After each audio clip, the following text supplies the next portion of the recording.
mpaka Monday. Weekend imekuwa sawa. I hope your team has not behaved like Arsenal. Hata kama il behave kama Arsenal, no problem. Imagine being an Arsenal fan and a Gor Mahia fan. I'm an FC Leopard fan. And also an Harambee Stars fan. Mambo inachemka kila kona. But worry not, because we're here to discuss everything and anything about sports that's zimefanyika across the week, from the Ballon d'Or drama, from Ten Hag kuambiwa kwa heri, Manchester not having that new coach bounce, and all the things. But before we start, nilikuwa nataka ku appreciate my athlete wa Kenya, because at least hao wanaput a smile on my face. Alafu kwenye gazeti wako vizuri sana. Shida ni hapa juu waliweka huyu coach wa Harambee Stars kwa gazeti. Wangeweka tu athletes pekee. We have something to smile about. All right. We are talking about the New York City Marathon. Alafu mademu wetu walifanya vizuri sana. Ukiangalia hapo Sheila Chepkirui akishinda, Helen Obiri akimfuata hapo na Vivian Cheruyot. Wale make sure the Kenyan flag inazidi kukaa juu in the world of athletics. Wanajua the home of athletics, you better know. Hakuna guesswork ama hapa na pale. It is Kenya and it is Kenya alone. All right, so congratulations to our athletes, na pia to our men, man like Evans Chebet, Albert Korir, Geoffrey Kamoror, na Abel Kipchumba. Big up yourself, si ndio? Sisi hapa Kenya tunawatambua sana, and we do hope that wao wanacheza mpira pia wanawaona and they can replicate what you guys are doing out there, kuinua bendera ya Kenya juu. All right, tuanze Monday Blitz. Kama kawa, siko peke yangu hapa, niko na Valeria Mwai, the sports nurse. Wagwan Val. Sawa. Wiki imekuwa sawa? Si sawa sana, but nashukuru Mungu. Yeah. But among your problems, Ten Hag was fired. At least that is about a fry mtu kwa chicho kazi. But they've not done so to Engine Firat. We will come to Firat. Tulia. I guess, talking of Firat, guys, that is where we drive our question of the day today. We are asking you, tunataka maoni yako. Do you think imefika wakati Firat aambia Harambee Stars kwa heri? You know, is it time for Firat to exit? Because we've been getting hot and cold results from the Harambee Stars. We go, we play against Ivory Coast, we get a good draw. We come, we play against South Sudan, they beat us at home. We go to Juba, they beat us. We go to Kampala, they hold us. Draws, surely. But anyway, we shall discuss that. Kwa sasa, tuingie kwenye Manchester United. Last week we were here and everyone was up in arms saying Ten Hag should go, Ten Hag must go, and indeed Ten Hag went. All right? Yes. And now they said our legend Ruud is going to take over until we bring in Ruben Amiron. And it is a custom, Val, that when you fire a coach, whoever takes over, kama ni on an interim basis, there's this new coach bounce, you know? Yeah. The team tends to win games, and they did bounce against the reserves, the Leicester kwenye Carabao, but we also expected to see that yesterday against Chelsea. So what went wrong? You know, saying that you expected such to happen against Chelsea, I think you are wrong. Why? It's a new coach bounce. Sijakataa, but season ikianza, I think you've been seeing how Chelsea have been performing, right? Yes. Chelsea is a team that for the past like 1-2 seasons, 1.5 seasons, they have been buying quality players. And they have a coach who came in after they fired their former coach. Yes. Enzo amekuja na ile wanasemaje, amekuja in a way that I want to show you guys, we bought these players, they are quality, and they are strong, they can win. So amekuja pale na katika ile mentality ya winning mentality. And those boys by the way wanajituma katika ile field wakiingia pale, they really want to tell us that we are the Blues. Tunafaa tupige hii business vizuri. So yesterday seeing Manchester playing against Chelsea, na tukatoka pale na draw, or wakatoka pale na draw, it was a big plus to Manchester, though it was a loss to Arsenal because mlipelekwa number 4. But ukiangalia, you are talking about new coach bound, ukweli they did a good thing against Leicester, and the same thing could happen yesterday against Chelsea. But Kaisedo alituambia kwamba, my friend, do you know me, nitapiga ile bao moja chua. But ukiangalia Ruud amefanya kazi poa, ukiangalia spirit ya maboys, they are playing more of attacking. Yesterday ukiangalia first half, Chelsea were playing more defensive, they were defending sana because they knew the style of play of Ruud ni attacking. So yeah, ana sijui chenga 3, 6, 7, 8. Yeye alikuwa I think aliambia players wake just to be free, ukipata ball sambaza, yenye atafunga ni sawa. I'll blame Garnacho for 1 or 2 mistakes that he did, because I think alikuwa na ile tamaa ya kufunga, of which they always say kwa football, even if I give you a pass shatter, ukifunga, that's 3 points to our team. Si lazima mimi nifunge. So I think inafaa pia afundishwe in a way that ukiingia field for upitishie pass mwenzako. Another person is Zezki. I've been talking about this guy for the longest time since I joined pale. I think jana niliona mistake ambayo pia Ten Hag alikuwa anafanya kumweka kuplay kama namba 9, of which yes si namba 9. Ukimwangalia akichezea timu yake ya taifa Netherlands, that boy yuko pale katikati. Juu I think ile chemistry yake na team kuingiana wewe na take time. So I will prefer Ruben akiingia ajue the real position of this boy. But for me, they did a good job. Kupata draw na Chelsea, it was a good thing for me. I was happy because ukiangalia ile Chelsea ilikuwa inapiga last year na City ilikuwa inafunga game ikaisha 4-4. Yes. I'm just happy. But Chelsea has not had a win at the Old Trafford since 2013. You know how to play against Chelsea at Old Trafford. And in this game, vile umesema, you've mentioned Garnacho, that alikuwa wasteful and pia hakuwa distribute ball. Do you also feel that vijana wako na hiyo pressure that we did get a manager fired, we need to prove that tunaweza cheza ball? It was just the manager. And if that is the case, ni nini ilishindikana jana? Yes, Chelsea wanacheza poa, but still, ni nini ilishindikana kabisa that you scored a goal? Sorry. And we've seen this happen with Manchester, that towards the end of the game is where you lose games. Yeah. Look at, you can hold anyone up to the 70th minute, and from there, things just go awry. You score a goal, can't defend a goal. Mkifungwa, mnarudishiwa immediately, si ndio? Ni nini vijana wanafaa kufanya better? Because look at kama game ya Brentford, game bao ilifungwa saa ngapi? West Ham, bao ilifungwa saa ngapi? Mkicheza na Fenerbahce, you know? Like they are against 20 same way. Kuna instances against Chelsea that towards the end of the game, vijana wana switch off. So as a manager, what do you think Ruud should do in your game before the international break? I think the thing that anafambie his players is mukiingia field ile fighting spirit from dakika ya kwanza fikia na dakika mwisho, because unaangalia, acha nitumie mfano of the big six. Nitaweka Manchester as a former big six because hizo iko hapo ndani. So tukiongelea kama big six, let's talk about mfano Liverpool. Brighton iliwafunga kwanza. Unaona ile spirit yao, they're like, hii game ijaisha. They always say it's not over until it's over. So ulikuwa unakuta in a way that wakifunga wanapata ile comeback inakuja. So that's the same spirit inafaa watu wa Manchester waambiwe, Ruud akiwa pale, hata akiwa international break waambie like, when ukianza kuplay game from minute 1, always do it well in a way that unakuta ile finishing power yako is well.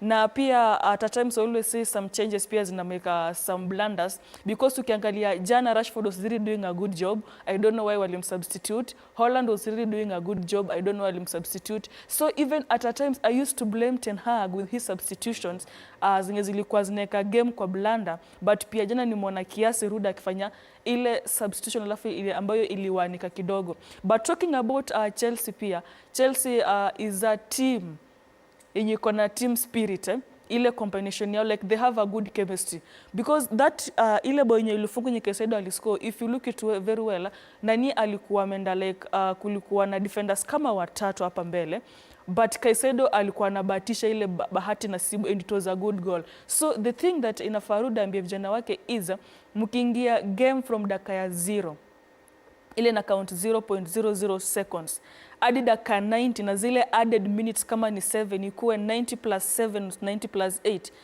Always in your mind, weka kwa kitu kwa mind like, hii mpira haijaisha hadi usikie firibia ile kipenga cha mwisho kikifanya frrr, ndio unajua kwamba game imeisha. Lakini wakifanyia mchezo unakuta wana score, wanarudi nyuma, they like wana relax, tushamaliza game, then their opponent scores again. So nafaa kuwa na ile team spirit ya kumaliza game hadi dakika mwisho.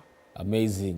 Talking about kipenga, kuna kipenga kingine kinalia leo, na hicho kipenga ni cha KCSE, and the government says that all plans are set for the Kenya Certificate of Secondary Education KCSE 2024 candidates wakianza exam yao leo, na nilikuwa nataka tukize PS wa education akiongea before turudi.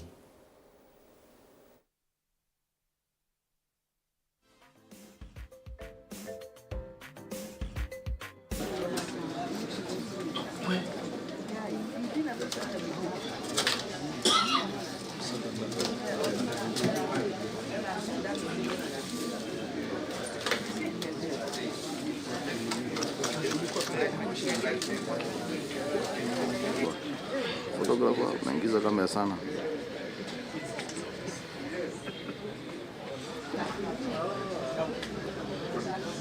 Yes.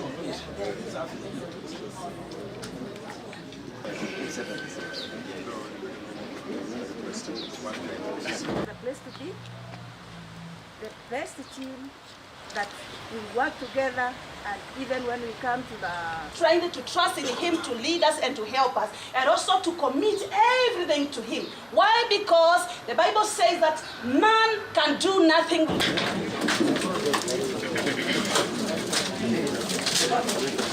Boy Girls Secondary. Come on. Boy Girls, come on.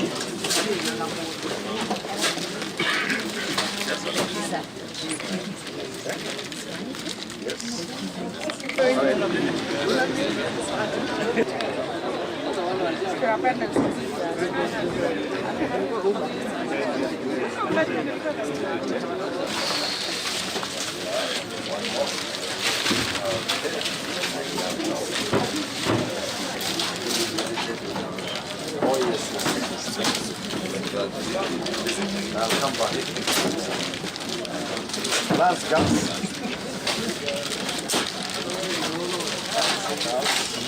Come on.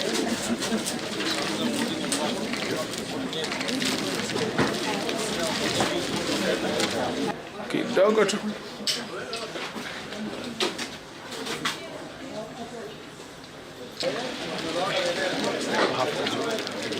Then we have Mamangina Senior High School. Mamangina. For education, that we really appreciate the work that you continue to do. And the government has invested a lot in education. Actually, education has the biggest budget line in this country. And this shows to demonstrate how much His Excellency President Ruto values education and the role it has in changing this country. So as we go through this exercise, you can always count on our support. And from the security sector, I'm happy to note that so far we have not had any major security incident to be worried about, and we expect that this is going to be the situation throughout the rest of the coming days. And to the candidates, I'm wishing all of you success. Best wishes from myself and everybody within government. Asanteni sana.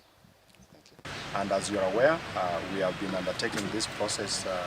Some of it has already ended, with over 2 million candidates across the country. For the KCSE, we have in excess of 1 million candidates. And we appreciate the work that you continue to do on behalf of the government and on behalf of the country. And we have all put in a lot of work.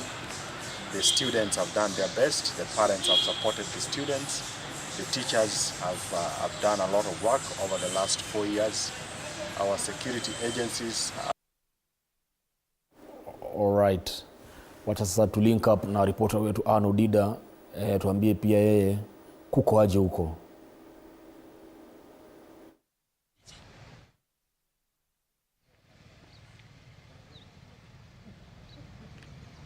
Good morning to you, Shatter. We are coming live to you from the Moi Girls at Kibra, where we just witnessed a few minutes ago the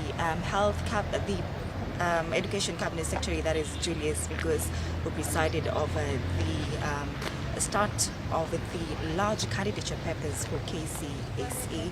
Remember that this examination enters its fourth week today. It began on the 22nd of October, of course, with the oral papers. Now, today, while presiding over the start of this examination, the CS was very keen on letting the teachers and the center managers know that anyone found engaging in exam malpractice will face the full force of the law. Of course, so much has been put in place to ensure that no irregularities are experienced during this time, as the KCSE 2024 kicks off. Now, in this school, to be specific, that is the Moi Girls Kibra, there are 491 candidates sitting for this examination. We have discovered, we have found out that there are 3 visually impaired girls from the school, and 1 has low vision. There are 491, just to bring that on record once again. Now, Education CS was speaking at the Kibra DCC, and we also had the PS, that is Principal Secretary for Interior, Raymond Omolo, was speaking in Kikuyu. And from the Interior Ministry side, we have just seen the PSC that everything has been put in place to ensure that security is tight and to ensure that no security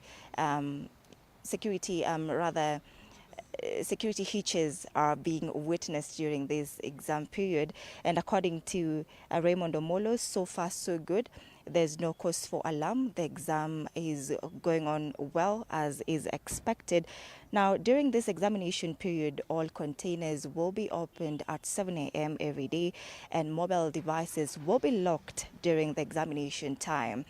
These years, exams will take place in 10,755 centers, with a record high 965,501 candidates, an increase from 903,138 in 2023. That is an excess of almost a million candidates. Now, candidates also sitting for this examination will do their test during the morning hours, afternoon and evening. Some of the tests across the timetable will end at 5 p.m.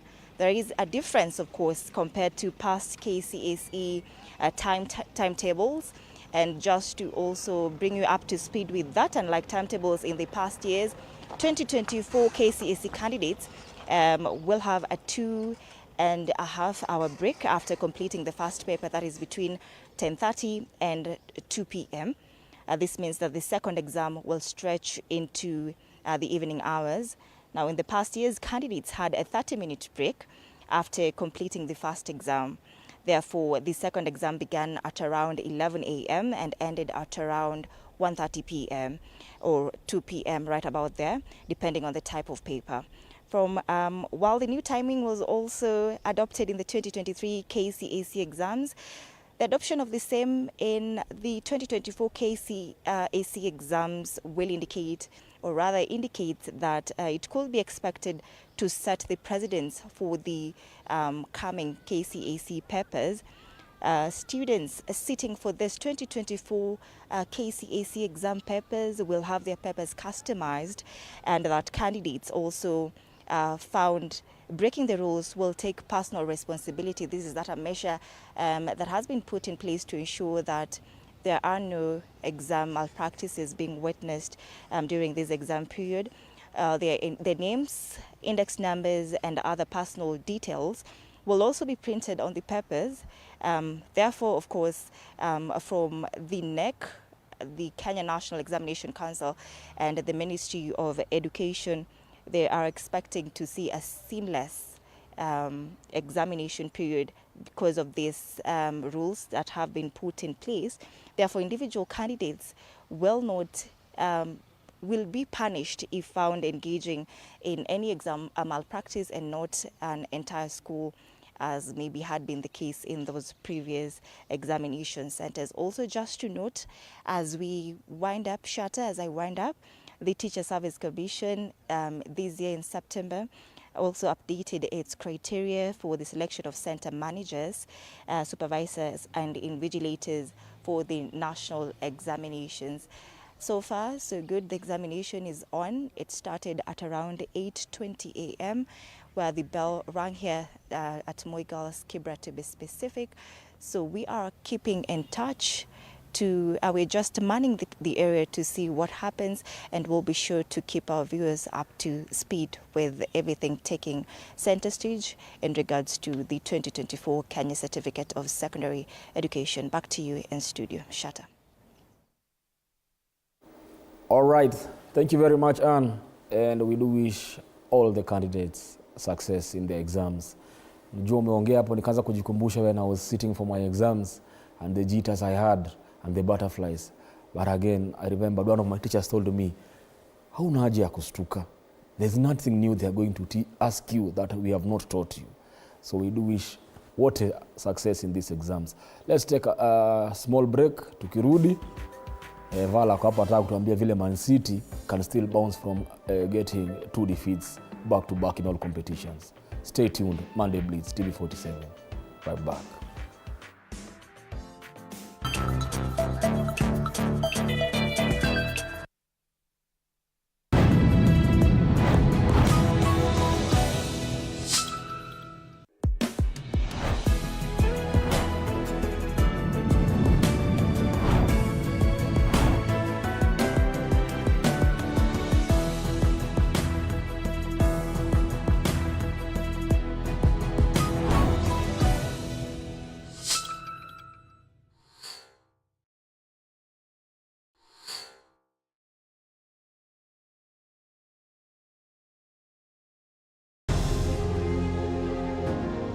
Vile unavyojua watoto wengi sana hawana namna.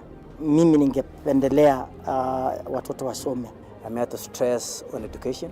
At the same time, let us actually do any kind of sport that we are doing. Sport speaks the best language to everybody. Tunataka tutafute talents.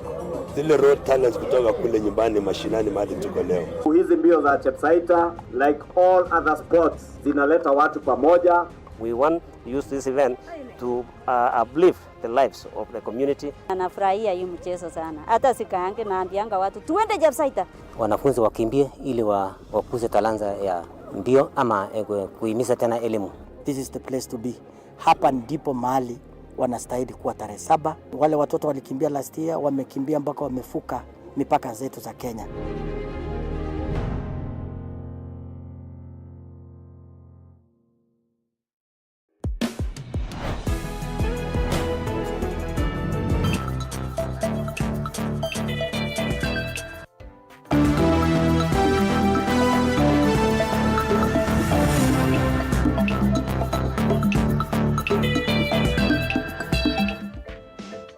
Alright, welcome back. This is Monday Blitz on TV47. Kama ndo join in, welcome aboard. This is where we get to discuss everything sports. Zimefanyika wiki yote na sana sana weekend. Alright, remember we had asked you our question of the day where we want you to get interactive with us. Do you think it is time for Engin Firat to exit? Do you think Harambee Stars coach Engin Firat should exit? Sababu zile results tumekuwa tukipata hazijakuwa zikifurahisha sana. Zimekuwa hot and cold. Also remember still our SMS number is 22047.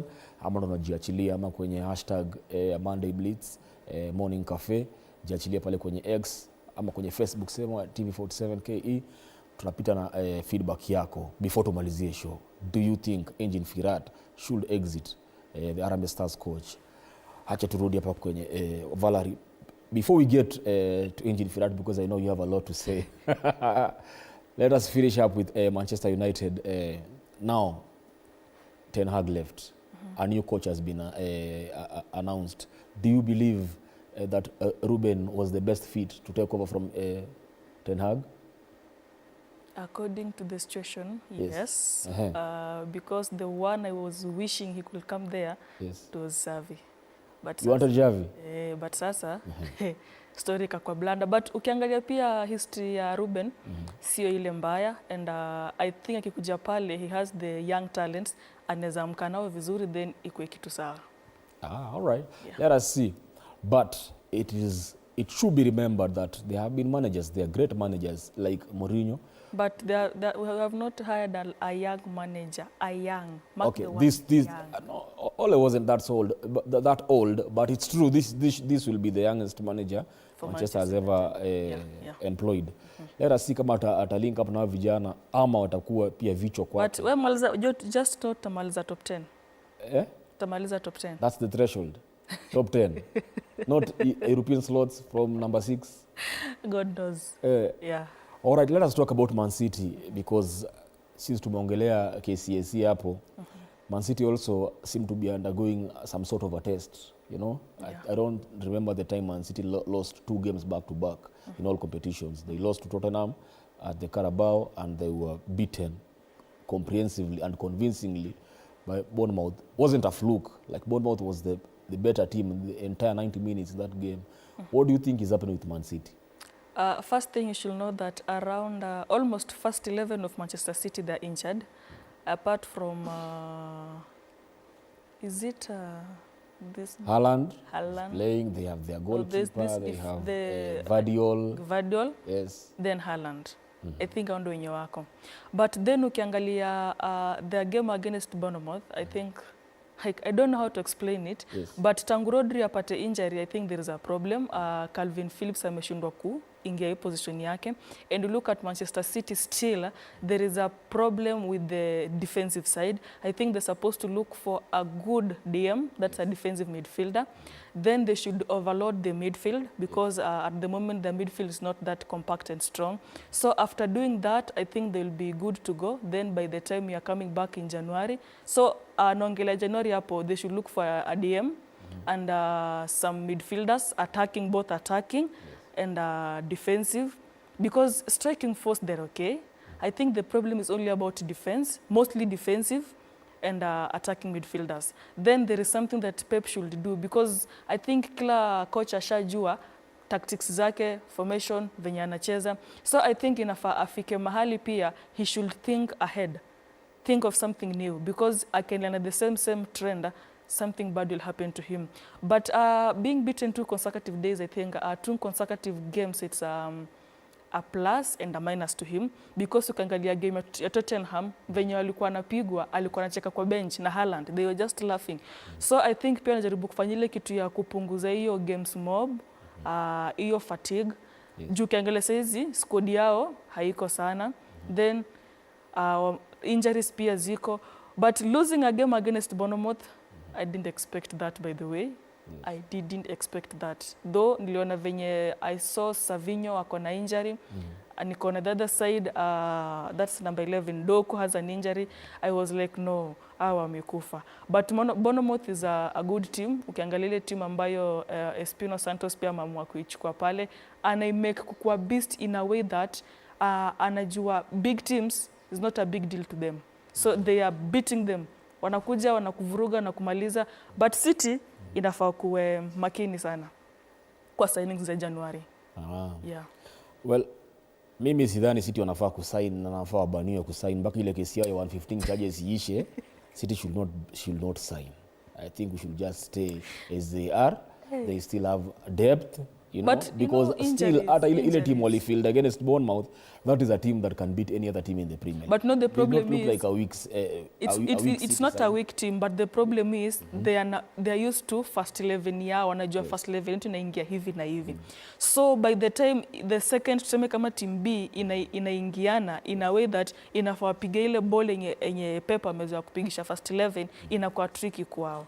Juu ulikuwa unaangalia like Bournemouth walikuwa dominate ball the whole game from dakika 1 to the last minute. So hiyo inakuonyesha nini, like City hawako vizuri in a way that wasipochunga. Tumezoea kuona like wanashinda ligi, wameshinda mara tatu mfululizo, mara 4 mfululizo. Yes. So but I was expecting you people, because walipigwa, I was expecting maybe mtakuwa serious, but pia na mko na jokes. Hebu tulia, tujafika kwa Arsenal, bado tuko kwa City. So it's not a question. You know, I'm sure that Jose akitujoin, Joseph will be, coach Jose will be joining us in a league while. But City, since the beginning of the season, people have been saying that City is not playing like the City we know. Yeah, they are struggling, you know. Yeah. Even before Rodri got injured. People were saying that City is not playing. I just think they've run out of luck, you know, because they've been nicking games zikiisha. Against Wolves, game ikiisha, they get 3 points, you know. Yeah. Or against Newcastle, they get a draw. They've been just getting lucky, but I just think they ran out of luck right now. Teams that want to play football, because Bournemouth is not also a small team, because remember, Bournemouth dominated Arsenal. They beat Arsenal 2-0, and even if Arsenal want to say it was the red card, even before the red card, Bournemouth appeared to be the best team, you know. They went to Aston Villa, they took up a point from Unai, you know, and now they did the same against City. If you ask me, Yes, it's true there's a fixture congestion, considering that City is also about to play in the Club World Cup, FIFA Club World Cup. And Pep mwenyewe spoke about this, akasema yeye kwanza alikuwa request Premier League next season games zao zilileiwe, waanze league later ndo waweze kucheza vizuri. Then they said, do not blame me on the squad, then I will field because I have to factor in all these fixtures. Ndio? Is that fixture congestion a thing? Are we likely to start seeing teams protesting? Because pia kuna venye team inacheza ujiambie, is this a protest happening here? Unaget juu, are they being overplayed? I don't think so. But ukiangalia FIFA rules, I think a player should rest 3 to 4 days before the next game. Yes. And, which is not happening currently in Europe. Not, yeah, because it's not happening. Like, because for example, people played on Saturday and on Tuesday or game. They played Carabao, was it on Wednesday? Yes. Then they played on Saturday. So that is Thursday, Friday, only 2 days to rest. Yes. So I think that is all. It's even affecting Manchester City in a way that then when you look and you get that they still have injuries, the way I have said earlier, yes. Most of the players are injured. Then more games, yes. Pressure, then they're lacking some players. But you have said they're not supposed to do any signings. Man, they're supposed to do signings.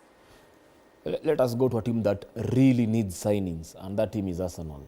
No, Shata, relax. Arsenal needs, during the transfer season, before this season started, people were telling Arteta, you need a striker. Yeah, you need to get a striker. But Arsenal was like, no, why do I need a striker? Yet all my front three scoring goals. Bukayo is giving me goals, Havertz is giving me goals, Martinelli is giving me, Trossard is Odegaard is giving me goals, you know? But do you believe Arsenal missed an opportunity to buy an all-out striker that will give you a goal when game imekuwa ngumu, when creativity in lack kwa game, like a striker that an Osimhen kind of striker that will just give you game imekuwa ngumu, a Haaland kind of striker, just give you one goal, washikilie game iishe. Do you think Arsenal missed that opportunity ama vijana wako bado can still do it? You know, acha nianze hivi kwanza. In fact, wewe ulisema, I will not forget this. Ulipost kwa mtandao ukasema we don't need a striker because any Arsenal player can score. Ulisema huko kusema. Nimekataa. No, mweke VR muniangalie, mwende mtafuta upost, go screenshot and post. Mimi, I've been saying we need a striker. I've been singing that song. No. You know, season ikianza, you are scoring. Unless I quoted Arteta. It could have been a quote. I said, this is what Arteta said. No, that day mlikuwa mmeshinda game. No, ukapost. Scout on my own. Scout Guirassy before I ended Dortmund. Scout when the coach. Yes, I am a coach, but still sina uwezo wa Arsenal. But still niko nimejiscoutia because I believe Arsenal need a striker. By the way, nilianza kuongea kitu last season. Even the other season 2022-2023. Yes. The time nilikuwa mebuy Gabriel Jesus and that guy is prone to injuries. So nikasema Arsenal should look for a clinical striker, a good striker, right? So nikasema, but I think Arteta alikuwa na ile kitu kwa mind. I have Odegaard, I have Saka, like I have Trossard, nimechukua Kai Havertz, you know, I'm going to take Raheem Sterling. So akakuwa like, niko comfortable with my players, but there's one thing inafaa Arteta jue in football. Yes. You may be having your good players, good midfield, good defense, wings wako sawa, but lacking a clinical striker, one little striker mmoja, it will cost you. Because you can't bet on Gabriel Jesus. Jesus ni mtu mwenye injuries siku hizi. Then juzi nimesikia Jesus complain like people were saying it was almost a half an year hajascore goal. So amescore goal ya kwanza. Akasema play time yake ni chache. So that one really shows how Arsenal it's congested in a way that it has defenders, midfielders, wingers, but when it comes to strikers, you are lacking a clinical striker. And that's the first thing you should be planning early January during the transfer season.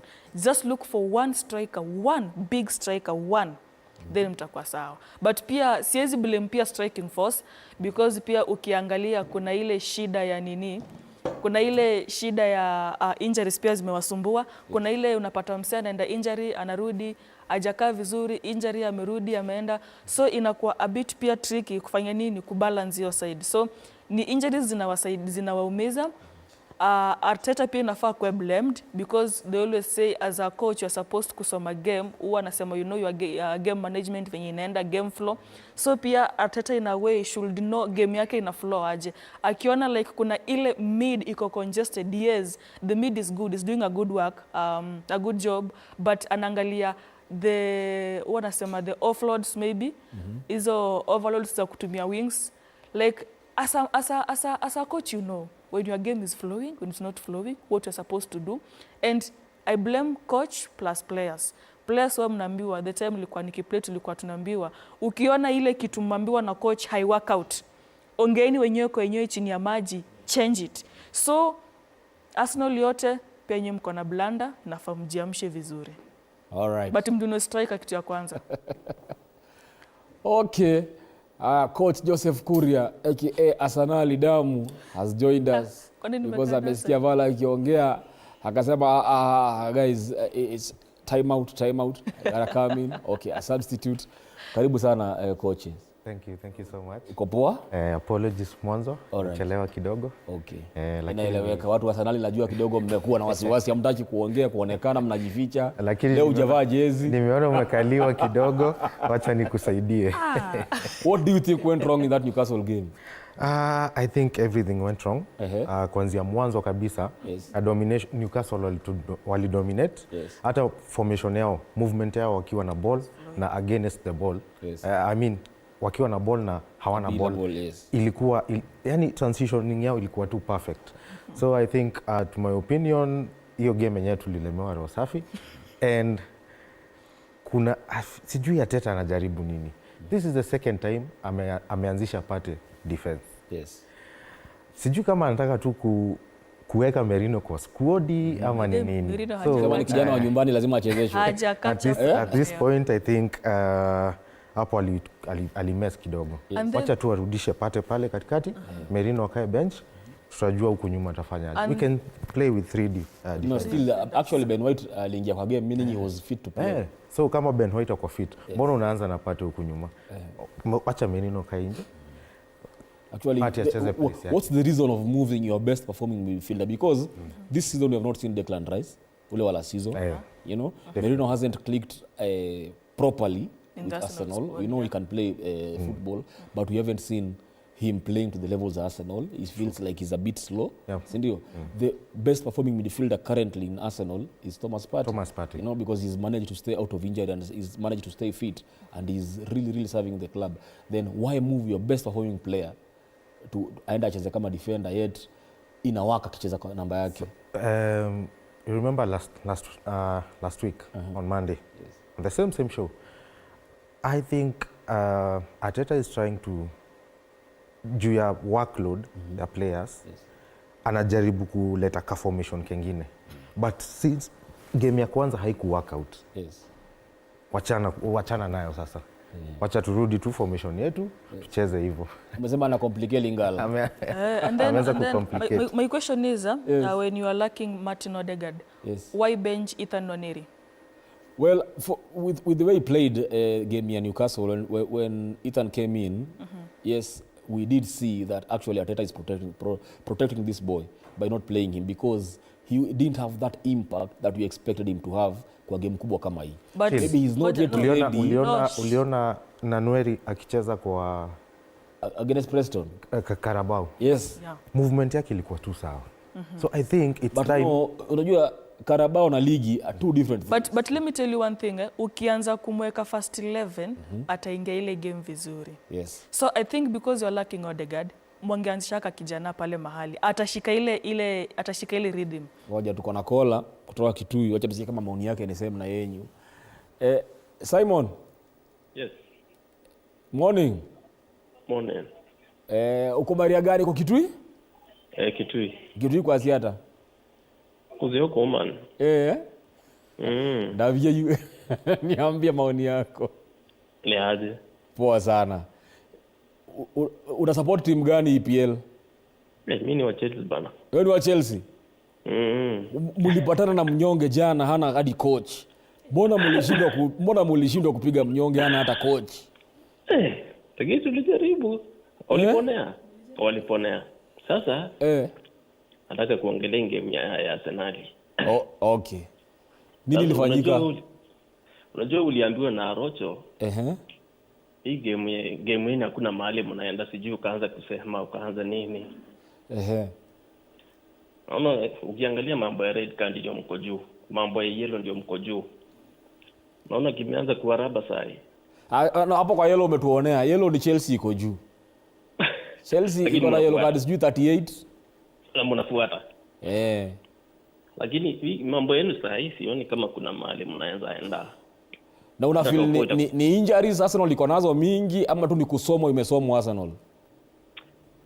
Hata kuna kitu ieleweki hapo. Arsenal next inacheza against Chelsea Stamford Bridge. Maoni yako hiyo game? Hapo Arsenal watalala. Mkikuja venye mnakuja hapo mtalala. So prediction yako ni Chelsea win ama draw? Na kama ni win ya bao ngapi? 2-1.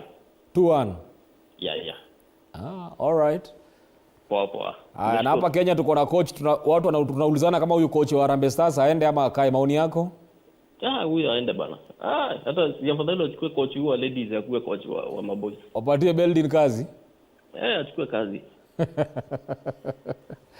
Sawa. Asante sana for your time. Salimiana sana Kitui. Asante sana. Matabia mende na kuilo la TV47. Never. Yeah, better no. Hiyo ni French. Amuko musikie hiyo, that is Kifaransa. All right. Bana tunanidi kuongelea Harambee Stars, but before that Jose kwa tukotuongea kuhusu Man City na vile walipigwa na Tottenham tena wakapigwa na Bournemouth. Is there a reason to be worried ama City ni wale wataamka tu na waamke? Mimi na enjoy kwanza kuenda mbele yetu. Team nilikuwa naogopa iende mbele zaidi ni City. Juu sasa kurecover, wakienda mbele zaidi kurecover inakuanga noma.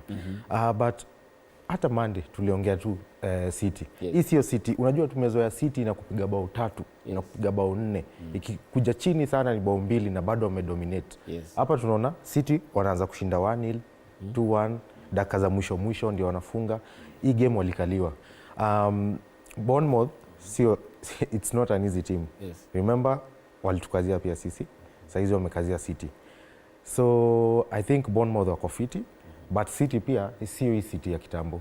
So at this point siwaogopi sana. I'm happy that hawakuenda mbele. Liverpool najua watamess tu mahali. All right. Tuko na kola mwingine kutoka Bungoma. Ni aje? Poa. Naongea na nani? Naongea na kutoka Bungoma. Nani? Rose. Bungoma kuko aje Rose? Kuko poa. Bungoma najua Kimilili, najua Chwele. Nini wa Chwele? Basi unaona najua mpaka kwenyu. Una support team gani Rose? Na support Arsenal. Si unaona? Wewe nilijua wewe ni Arsenal, wewe ni mjanja. Leta maoni yako. Mlipigwa na Newcastle. Lini ilifanyika mkapigwa? Tulipigwa na Newcastle juu. Saizi tuko na injury nyingi. Tena ndio zinatukosi sana. Na sasa hii game ya next ni ya Chelsea. Unaona kama mtaponea? Hapo tunalaza Chelsea. Tunalaza Chelsea. Unajiamini? Najiamini. Unajua mko kwao? Tuko kwao lakini tutawalaza. Hebu predict game bao ngapi? 3-1. Muofaya. Napenda hiyo. Big up on yourself. Wewe ni mjanja. In fact salimia watu wawili hapo Bungoma. Unataka kusalimia nani? Nataka kusalimia brother yangu. Hilary. Yes. Na besti yangu anaitwa Austin kutoka Chele. Live. Bado ni wa Arsenal wote hao? Ni Arsenal. Nilijua nyinyi wajanja. Hapo sawa. Asante sana. Asante sana. All right. Okay guys, kuna team pia tunanidi kuongelea which is Liverpool. Nugget we all felt watapigwa na Brighton vile game ilianza, but they just needed 2 minutes to take 3 points, you know, and that is what champions do. Game inaweza kuwa ngumu but they will get 2 good minutes ama 5 good minutes a game and they take the game, you know. What did you make of that performance, Val? talking about Liverpool, tuanzie hapa nyuma. People are like, Ancelotti amekuja, amepata ile team iliundwa na Klopp, maybe he will not fit in his system, will not fit with the kids that he got there. But what I'm happy about is unakuta alipiga Brighton Carabao, then amekuja amempiga tena kwa ligi. And ukiangalia that game, Brighton walikuwa na an upper hand ya kushinda that game. But huwa anasema ile spirit ya champions huwa inaonyeshwa kwa ile ukielekea kumaliza mechi. So you can look at Liverpool being a good team. Nimeona mkisema ati mnaogopa Man City kukuwa juu, but talking about Liverpool iko sawa in a way that all those players, always by the kubuy players wengi, I'll buy I think 2 or 3 players of which akutaka like akuje pale na philosophy yake ingine, so ameingia ile philosophy ya Klopp but in a way that ameka ile winning mentality that I'm supposed to win this thing. So Liverpool is a team to watch. Remember okay, they scored 7. Sawa, tusirudi kwa history. Kochare, Liverpool played against Arsenal, they were not convincing. You know, like, because this was an injured Arsenal and we expected them to go and dominate the game, but they were not that convincing. So, do you think there's a reason to be worried? Na Liverpool? Waende kama wameenda? Hakuna mahali. Wamewapia 7 point gap. Wametupia 7 points gap. Yes. But Liverpool bado wako na City. Si ndio? City haiko. Kumbuka City haiko. Haiko wapi? So wajacheza na City. Yes. But sasa so wakichapo na City ni sawa. Watachapo na City. Look, Liverpool, Ancelotti by the way, amefit hiyo Liverpool. Ipoa sana. Remember kuna game alicheza na akapiga pass rate zake ziko juu. I think they just had some luck hiyo game. Mo Salah aliamka na mguu yake fiti, alipiga bao fiti sana. But Liverpool, like I said, nilikuwa naogopa City iende mbele. Juu kucover City itakuwa ngumu. But Liverpool, I'm foreseeing Liverpool kuna mahali tu watamess. Na watapigwa tu, so walipigwa na Nottingham. Yes. Walipigwa 1 na Nottingham. Hii game walikuwa na trail. Yes.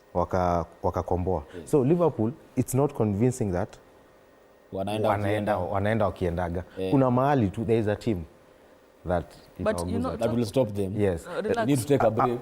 We need to take a break. Ndio turudi sasa pia tuangalie mpira ya Kenya. Na pia kuna timu mnapuuza tu inaitwa Nottingham Forest. You know Nottingham Forest ilipiga hiyo Liverpool. Nottingham Forest iko number 3 kwa ligi. This is what Leicester did 2015-2016. Last season wamekuwa number 17. Unaona not wrong. Clearly yani wako na all traits za Leicester, ilikuwa inarelegatiwa. They came back the next season, went on and won the league. Nottingham walipoona relegation last season. Wako number 3 sahi and they are beating big teams like Liverpool at home. You know? Na bado wanacheza hivyo wakiwa wanapigwa. Nuno ako kama fans huko anakuloma red card. Already break to rudi. Let us take a short break. Tukirudi we discuss Nottingham Forest, alafu tuongelea hapa Kenya tujue kwa nini mnapiga marefari mafans. Mnapiga makocha kwa nini? Mmekaa tu hivi mnaona game imeisha, game inaendelea katikati, mnaona we need to address but then something happened at Kinoru, ball ilistopiwa katikati, ati mafans wanataka ku address coach. Anyway, let us take that break. We'll be right back. Keep it Monday, Blitz TV 47.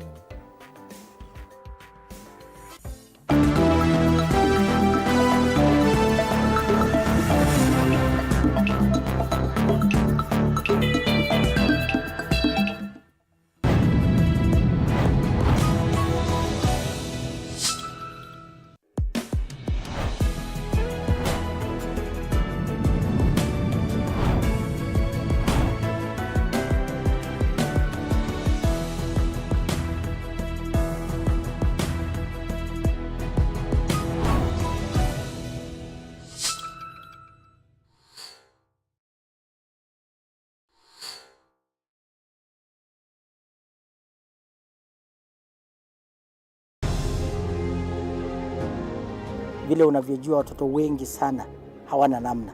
Mimi ningependelea watoto wasome. I'm here to stress on education. At the same time, let us actually do any kind of sport that we are doing. Sport speaks the best language to everybody. Tunataka tutafute talents. Zile raw talents kutoka kule nyumbani mashinani mahali tuko leo. Hizi mbio za Chepsaita like all other sports zinaleta watu pamoja We want to use this event to uplift the lives of the community. Anafurahia hii mchezo sana. Hata sikaange naambianga watu tuende Japsaita. Wanafunzi wakimbie ili wakuze talanta ya mbio ama kuhimiza tena elimu. This is the place to be. Hapa ndipo mahali wanastahili kuwa tarehe 7. Wale watoto walikimbia last year wamekimbia mpaka wamefuka mipaka zetu za Kenya.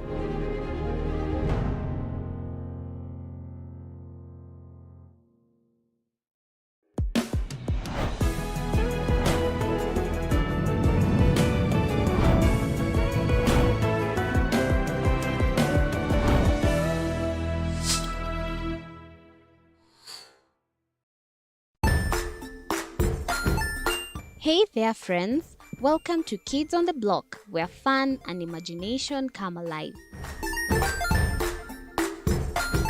We dive into magical world filled with exciting adventures and awesome friends. What position were you in?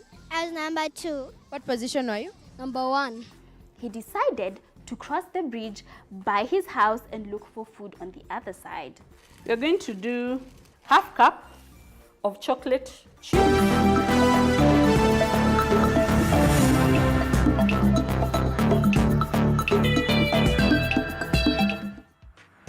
Right, welcome back to Monday Blitz on TV47. Shata Boy hapa representing ikiwa na coach Jose na Valeria Mwai. Before we went to the break, remember we had asked you our question of the day yenye tunataka ku interactive kwenye SMS number 22047 ama kwenye Facebook na X TV47KE. Tunakuuliza do you think Harambee Stars coach Engin Firat should exit? All right? Do you think Harambee Stars coach Engin Firat should exit? Maoni yako ikuje tutaisema kabla tujamaliza show. Val ni ulikuwa uguse Nottingham before sasa tukuje kwa hiyo story ya Harambee Stars. Do you think Nottingham wanaweza tufanyie mambo ya Leicester ama ni moto wa karatasi watapata na mtu hapa awazime tu? Unajua ukiongelelea Nottingham Forest tunaona ile nasemaje haja kupata ubingwa ndani ya netwangana ni Espirito Nuno Santo Espirito. And of which ukiangalia Nottingham Forest from their game like ni wale wenye wakianza game hawa lose moral katikati. Like wako na ile game yao ina flow. Like ukiangalia game yao against West Ham, I think they possessed the game from 1 to 90. Then their shots on target they were around 6 compared to 2. Ball possession walikuwa nimeshasema 53 compared to 43 hapo. Ukiangalia ukiangalia game yao ilikuwa nzuri. Na ukiangalia pia sasa kwa number 3 season imeisha wamekuwa kizuazua kule nyuma. So inatuonyesha kwamba it's another reformed Nottingham Forest yenye inafaa tukue scared of. In a way that inaweza fika mali tupige surprise. Upate imeenda UEFA Champions League. Ikushtua tunapata kama tuseme Liverpool ikipiga blanda kiasi. Juu kama Nottingham ilipiga Liverpool na Liverpool iko form kuliko Man City. So you can guess what will happen to Manchester City. But for me they're doing a good job. I'm betting on them kumaliza top 3 and hakuna kitu itawa stress, but I know when they'll come to Old Trafford they'll be massaged. Kochare top 3 I think inaweza kuwa overreaching, maybe top 6. Unajua nishajua Val mahali anaegemea. But Nottingham wako fiti, lakini top 3 hapo watakuwa wameoverdo. Hawawezi maliza top 3. They could win the league like Leicester, you know. I mean, yes, that was a one time thing. That was a one time thing. Angalia all the 5 leagues, the top 5 leagues. Italy, Spain nini. Hakuna timu yenye imewahi shinda bahati kama Leicester. Hata Leicester hiyo time ikibeba ligi. Leverkusen last year. Leverkusen it's a big team. It's a big team. But ilitoka wapi?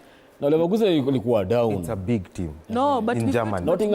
Nottingham iko na kikombe Arsenal haina. Nottingham is not a small team. Iko na champions. Nottingham iko na Champions League. It's not a small team. Champions League ya lini? Nottingham have a European trophy. In fact, top 6 kuna 5 teams zimewahi win Champions League, then kuna Arsenal. And then unajua inafika lakini tuko na so don't say Nottingham is a small team. Kikombe yenye iko na gold. Iko na gold. Tufike hapo kwanza. So it's not a team that naweza rate itamaliza top 3 because angalia kaliba ya top 3 as we speak. Nottingham wanapiga ball poa. Hata ukiangalia hiyo game walicheza possession kama vile Vale amesema, walikuwa na 53 which is amazing. Shots on target I think walikuwa na 19 or something. So which is amazing. So inaonyesha wana possess ball na wanajua wanataka kufinish. However, ukiangalia depth ya squad, sidhani wako na hiyo depth ya kumaliza kabisa. Then another advantage ya Nottingham ni hawana game mob. Hawachezi Champions, hawachezi Europa ama Conference. So wao ni ligi Carabao na hata I think hawako Carabao. So ni ligi peke yake. So hawana game mob as compared to Liverpool, Man City, Arsenal and other teams. So that hiyo ni advantage pia kwao. So hawachoki sana, wako na hiyo time ya kurecover, wako na time ya kupiga zoezi na kurudi nini. So hiyo ni advantage pia kwao. However, top 3 Val I think too much. Hiyo ni too much. No, mimi maoni yangu ya Nottingham, I think they have a very good coach.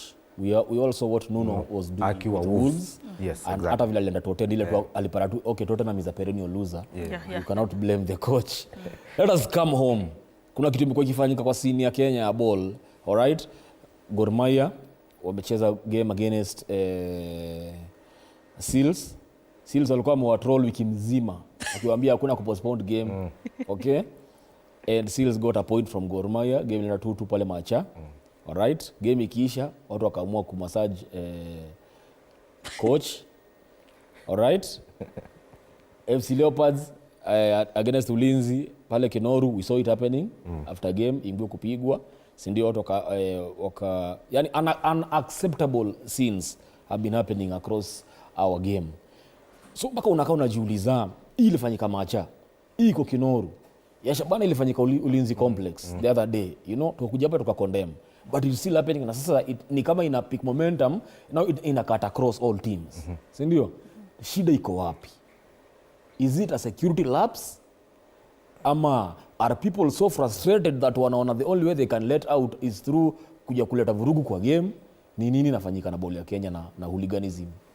So first tunafaa to agree hooliganism iko everywhere. We've seen it happen other places.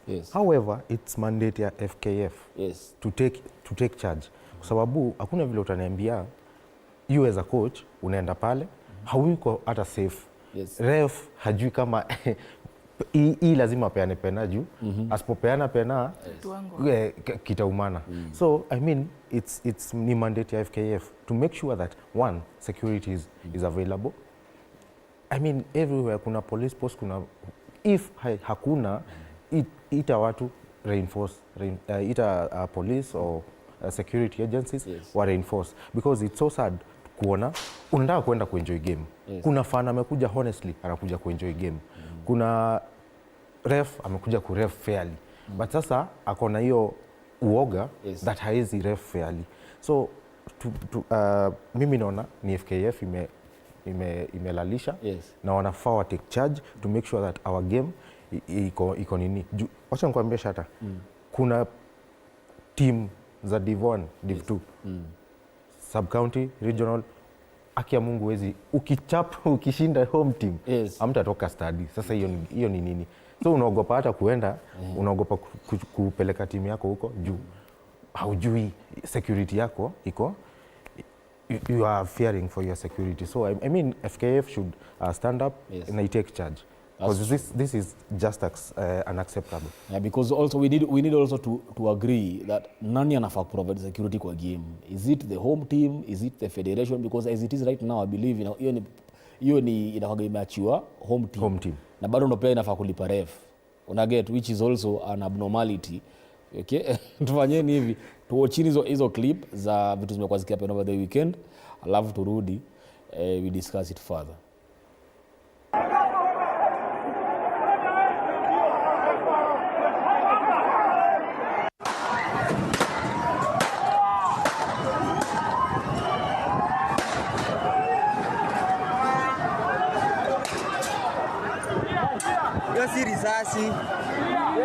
Hiyo si risasi.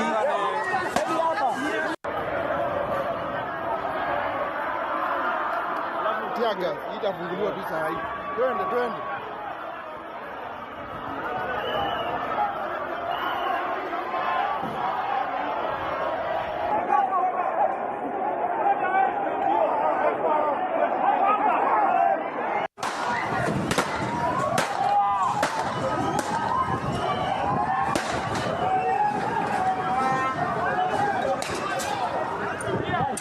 Hiyo si risasi.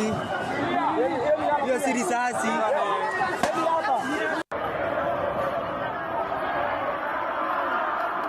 Tiaga, itafunguliwa tu saa hii. Twende.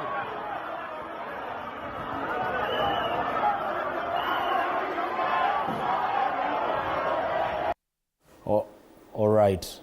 Mmejionea hizi zilikuwa scenes zilikuwa zinafanyika kwa game ya Gor Mahia na game ya FC Leopards.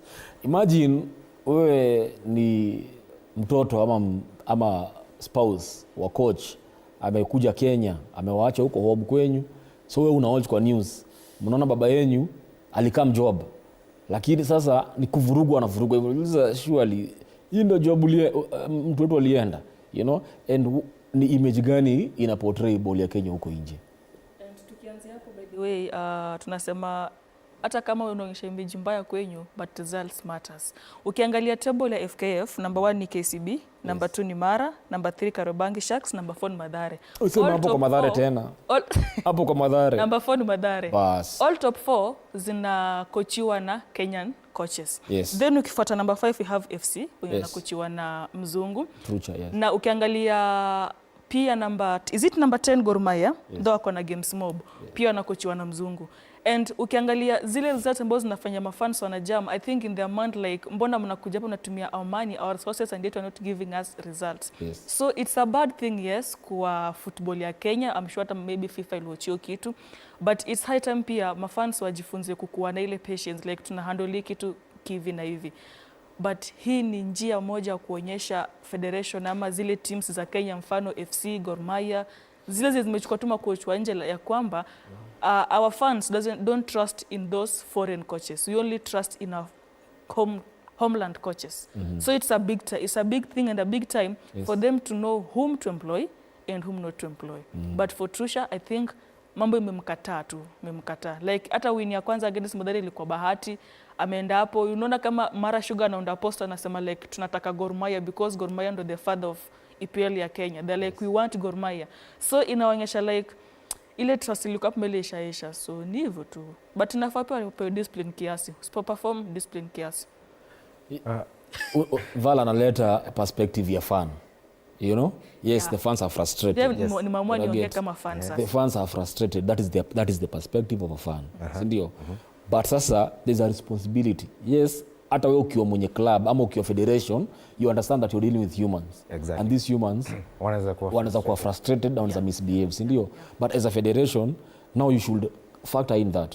In the terms of when they are frustrated, for example, ukiangalia kama Germany, BVB, kwa sababu walikuwa frustrated hivyo, that yellow army, that yellow wall, waliekewa waya kwa grao. Exactly. Like show your frustration but amwezi vuka mkuja hii side. Uraget.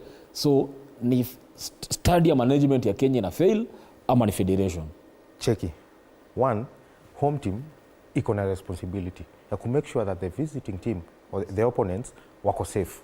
Number 2, FKF should take charge. Kwa sababu FKF ndio first, sio vile tunasemanga ati home team ndio inalipa ref. Yes. Inafaa ikuwe ref ameandikwa na federation. Yes. Hajaandikwa na nini. Yes. Like ukiangalia ball za England, vile structure zao ziko. Wao wanalipwa na EPL. Sawa. So sisi tuwezi kuwa tunasema ati home team ndio ina sasa ile grao yenyewe hamchukui do. Home team inalipaje? So federation should take charge. Me to my perspective ni federation inafaa ichukue charge. Alafu Vala amesema tunaguza ref kiasi. I totally don't agree with that. I think sisi kama fans inafaa tujue tunaweza chapwa pia, tunaweza shindwa. Yes. So hiyo frustration ya kusema sasa lazima ikuwe physical, ati sasa sijui coach amefanya nini, hiyo haifai. It's not kama fans tunafaa kupigwa before we bring in Arocho. What about Harambee Stars? South Sudan imetupiga mara 2 na ikatushika draw. Yes. So do you believe it is time for this coach to exit? I think it's time. Ile punch yako ulisema poa sana. Ni kama hakuisikia. Ndairudia tena leo. Inafaa uirudie. Mimi enyewe nini yake, formation yake, tactics zake. I think tactically kabisa I do not agree with what huwa anacheza.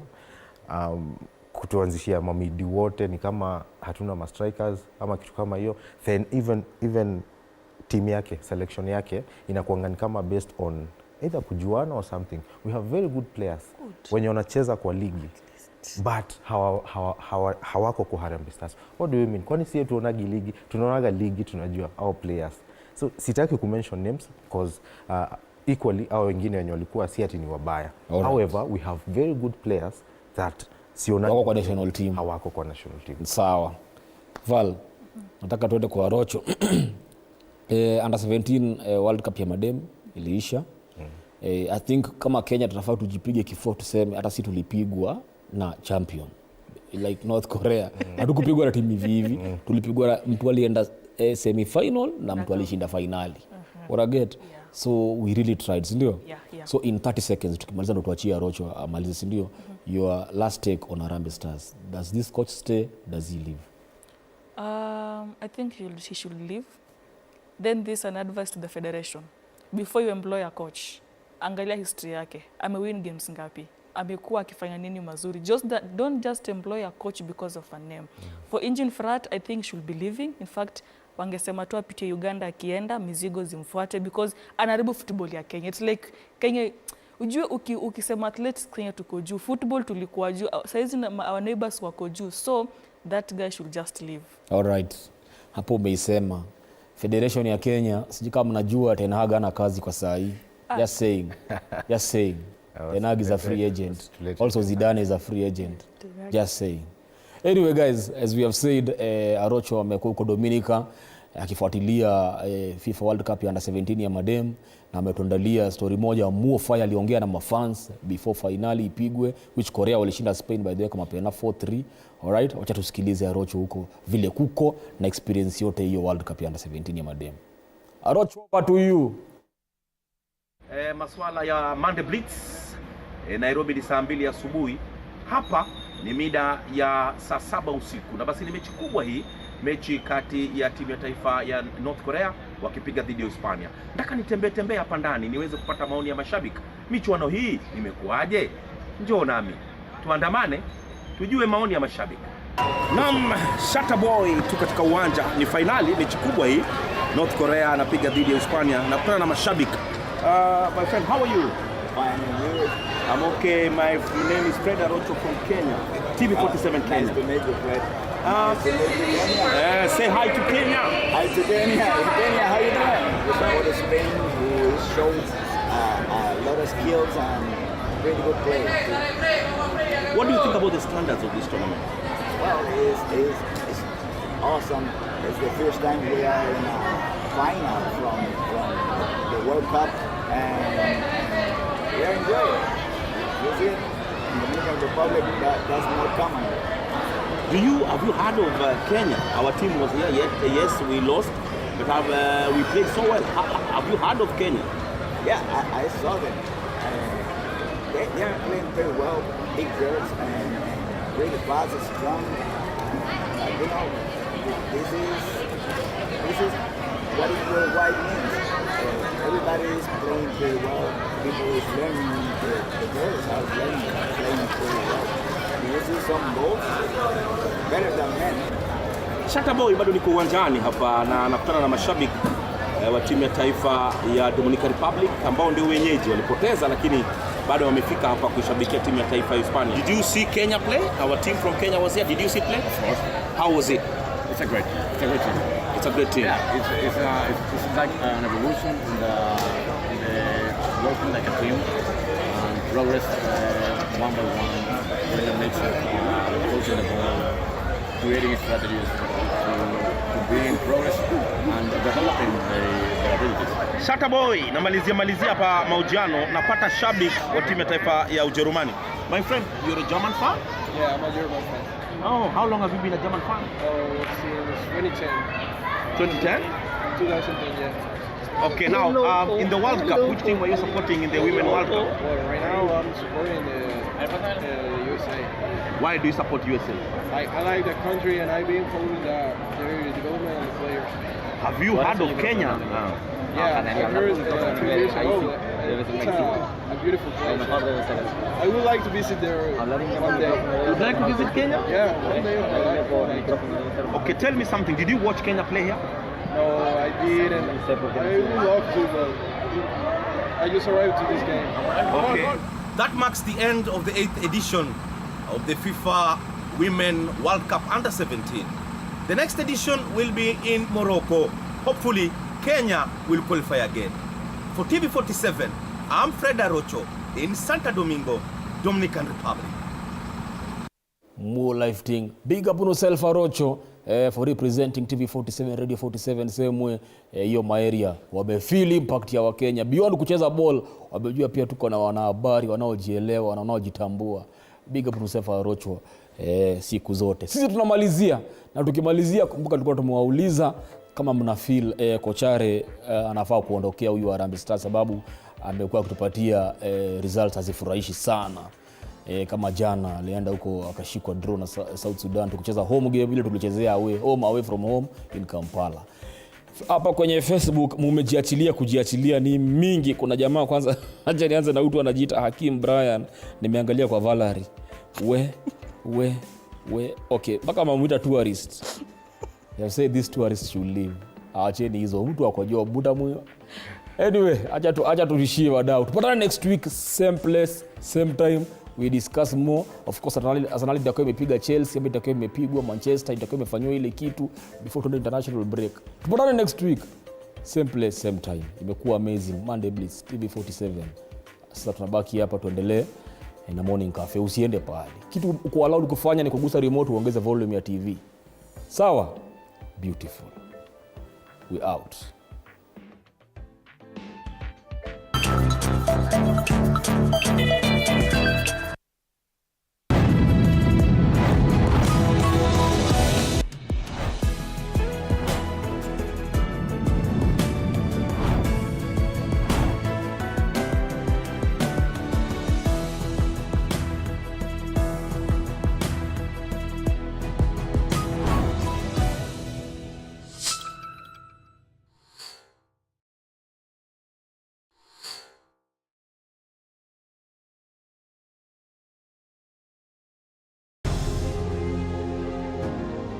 Vile unavyojua watoto wengi sana hawana namna. Mimi ningependelea watoto wasome. I'm here to stress on education. At the same time, let us actually do any kind of sport that we are doing. Sport speaks the best language to everybody. Tunataka tutafute talents, zile raw talents kutoka kule nyumbani mashinani mahali tuko leo. Hizi mbio za Chepsaita, like all other sports, zinaleta watu pamoja. We want to use this event to uplift the lives of the community. Anafurahia hii mchezo sana. Hata sikaange naambianga watu tuende Chepsaita. Wanafunzi wakimbie ili wakuze talanta ya mbio ama kuhimiza tena elimu. This is the place to be. Hapa ndipo mahali wanastahili kuwa tarehe 7. Wale watoto walikimbia last year, wamekimbia mpaka wamefuka mipaka zetu za Kenya.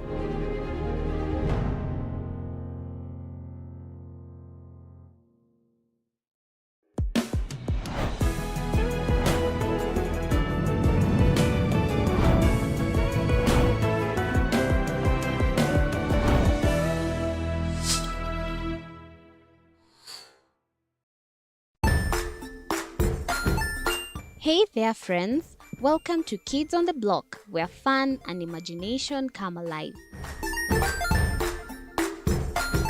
We dive into magical world filled with exciting adventures and awesome friends. What position were you in? I was number 2. What position were you? Number 1.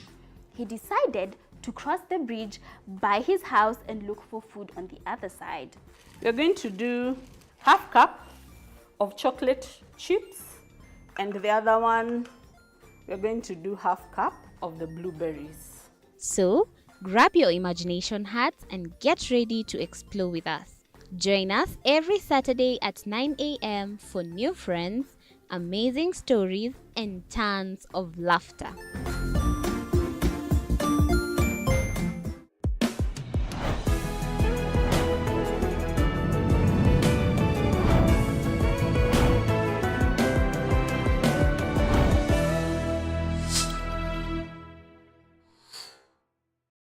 Join us as we explore the journeys of those who defy the odds and